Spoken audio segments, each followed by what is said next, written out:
أخي فهو درب به نور، به ترقى به تحيا عالما حرا فخور. اطلب العلم أخي. روزمرہ کی گفتگو میں بہت ساری چیزیں آتی ہیں اور گفتگو کو عربی میں حوار کہتے ہیں۔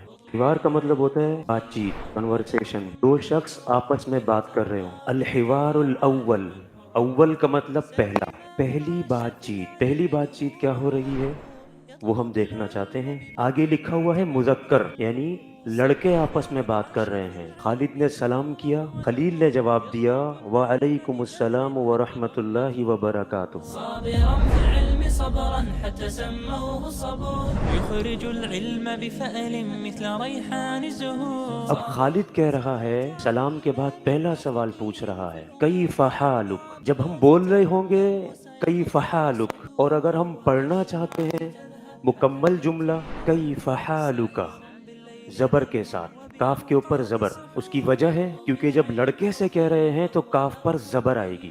کیف حالک، آپ کا کیا حال ہے؟ بخیر والحمد للہ، بخیر خیریت سے ہوں اور اللہ کا شکر ہے۔ اس کو اگر تفصیل سے بولیں تو یوں بولیں گے انا بخیر، لیکن انا ذکر کرنا ضروری نہیں ہے۔ جیسے اردو میں ہم کہتے ہیں خیریت سے ہوں، خیریت ہے، ٹھیک ہوں، اس طرح بخیر، ورنہ اگر پورا کہیں تو انا بخیر، لیکن انا کی ضرورت نہیں ہے۔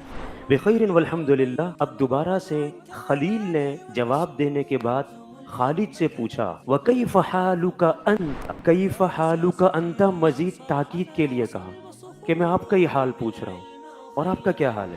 بخیر والحمد للہ، وہی جواب ہے۔ به تحيا عالما حرا فخور، اطلب العلم أخي فهو درب به نور، به ترقى به تحيا عالما حرا فخور.